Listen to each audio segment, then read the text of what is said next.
News desk തുടരുന്നു. പ്രധാന വാർത്തകൾ നോക്കാം. വഖഫ് നിയമത്തിലെ വിവാദ വ്യവസ്ഥയിൽ ചിലത് സ്റ്റേ ചെയ്ത് സുപ്രീം കോടതിയുടെ അസാധാരണ നടപടി. നിയമത്തിന് പൂർണ്ണമായും സ്റ്റേ ഇല്ല. ബോർഡിൽ 3-ൽ കൂടുതൽ അമുസ്ലിങ്ങൾ പാടില്ല.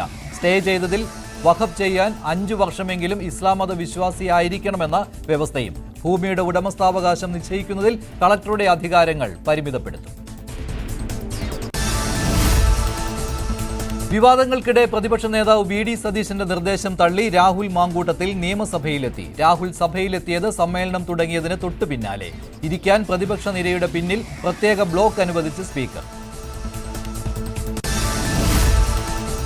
രാഹുൽ മാങ്കൂട്ടത്തിൽ വിവാദങ്ങൾക്കിടെ കെ.പി.സി.സി ഭാരവാഹി യോഗം ഇന്ദിരാഭവനിൽ. നേതാക്കൾക്ക് നേരെയുണ്ടായ സൈബർ ആക്രമണം യോഗം ചർച്ച ചെയ്യും. Digital media cell പുനഃസംഘടനയും അജണ്ടയിൽ. ദീപാദാസ് മുൻഷിയും പ്രവർത്തക സമിതി അംഗങ്ങളും കെ.പി.സി.സി ഭാരവാഹികളും പങ്കെടുക്കുന്നു.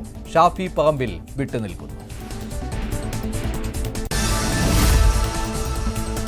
LDF നേതൃയോഗം തിരുവനന്തപുരത്ത് ചേരും. യോഗം തദ്ദേശ തെരഞ്ഞെടുപ്പ് ഒരുക്കങ്ങൾ നടക്കുന്ന പശ്ചാത്തലത്തിൽ.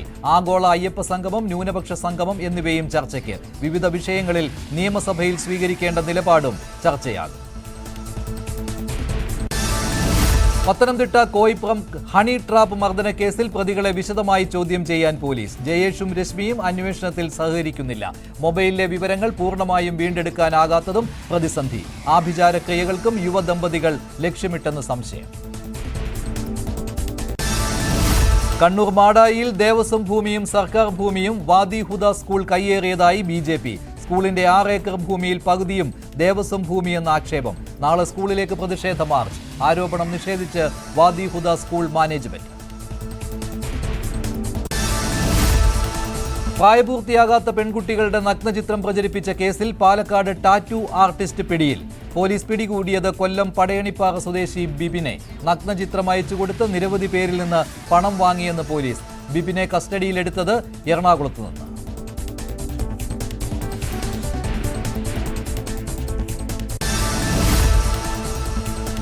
ലൈംഗികാതിക്രമ കേസിൽ മുൻ മന്ത്രി നീല ലോഹിതദാസൻ നാടാരെ ഹൈക്കോടതി വെറുതെ വിട്ടു. നടപടി ഫോറസ്റ്റ് മുൻ ചീഫ് കൺസർവേറ്റർ പ്രഗതി ശ്രീവാസ്തവ നൽകിയ കേസിൽ നീല ലോഹിതദാസൻ നാടാരെ 1 വർഷം തടവിന് വിചാരണ കോടതി ശിക്ഷിച്ചിരുന്നു.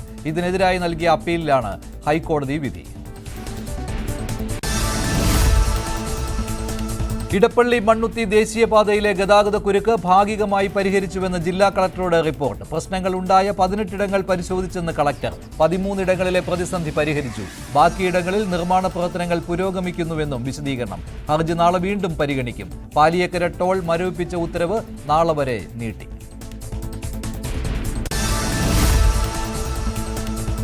ഗൾഫ് രാജ്യങ്ങളെ വീണ്ടും ആക്രമിക്കുമെന്ന നെതന്യാഹുവിന്റെ ഭീഷണി അപകടകരമായ പ്രകോപനമെന്ന അറബ് ഉച്ചകോടിയുടെ കരട് പ്രമേയം. വിദേശകാര്യമന്ത്രിമാരുടെ യോഗത്തിൽ ഇസ്രായേലിനെതിരെ രൂക്ഷ വിമർശനം ഉന്നയിച്ച് ഖത്തർ.